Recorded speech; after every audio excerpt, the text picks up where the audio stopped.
वाव shorts में आपका एक बार फिर स्वागत है। आज हम आपको बताएंगे कि केवल और केवल भगवान ही जानते हैं कि आप द्वारा की गई प्रार्थना में वो कैसे आपको फल देते हैं। इस विषय को लेकर प्रस्तुत है एक छोटी सी कहानी, प्रार्थना का मोल। एक बार एक वृद्ध महिला एक सब्जी की दुकान पर जाती है। उसके पास सब्जी खरीदने के पैसे नहीं होते हैं। वो दुकानदार से प्रार्थना करती है कि उसे सब्जी उधार दे दे, पर दुकानदार मना कर देता है। उसके बार बार आग्रह करने पर दुकानदार खींचकर कहता है कि तुम्हारे पास कुछ ऐसा है जिसकी कोई कीमत हो तो उसे इस तराजू पर रख दो, मैं उसके वजन के बराबर सब्जी तुम्हें दे दूंगा। वृद्ध महिला कुछ देर सोच में पड़ जाती है, क्योंकि उसके पास ऐसा कुछ भी नहीं था। कुछ देर सोचने के बाद वह एक मोड़ा तोड़ा कागज का टुकड़ा निकालती है और उस पर कुछ लिख कर तराजू पर रख देती है। दुकानदार यह देखकर हंसने लगता है। फिर भी वह थोड़ी सब्जी उठाकर तराजू पर रखता है। आश्चर्य, कागज वाला पलड़ा नीचे रहता है और सब्जी वाला ऊपर उड़ जाता है। इस तरह वो और सब्जी रखता जाता है, पर कागज वाला पलड़ा नीचे रहता है।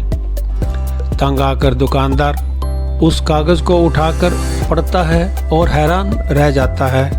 कागज पर लिखा था कि परमात्मा आप सर्वज्ञ हो, आप सब कुछ तुम्हारे हाथ में है। दुकानदार को अपनी आंखों पर यकीन नहीं हो रहा था। वो उतनी सब्जी वृद्ध महिला को दे देता है।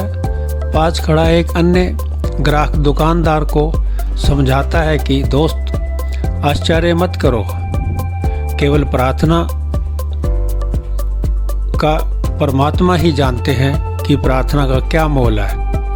वास्तव में प्रार्थना में बहुत शक्ति होती है, चाहे वो 1 घंटे की हो या 1 मिनट की। यदि सच्चे मन से की जाए तो ईश्वर अवश्य सहायता करते हैं। अक्सर लोगों के पास ये बहाना होता है कि हमारे पास वक्त नहीं है, मगर सच तो ये है कि परमात्मा को याद करने का कोई समय नहीं होता।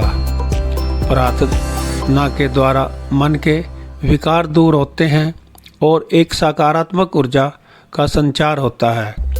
जीवन की कठिनाइयों का सामना करने का बल मिलता है। जरूरी नहीं कि कुछ मांगने के लिए ही प्रार्थना की जाए। जो आपके पास है उसका धन्यवाद करना चाहिए। इससे आपके अंदर का अहम नष्ट होगा और एक समर्थ व्यक्तित्व का निर्माण होगा। प्रार्थना करते समय मन को ईर्ष्या, द्वेष, क्रोध, घृणा जैसे विकारों से मुक्त रखें। संपत्तियां, पैसा, उपलब्धियां, प्रतिष्ठा, सम्मान, पद कुछ भी मायने नहीं रखता अगर आप खुश नहीं हैं। इस जिंदगी की सबसे पहली जरूरत है आपका खुश रहना। जय श्री कृष्णा। धन्यवाद। Please subscribe my channel wow shorts for latest updates. Thank you.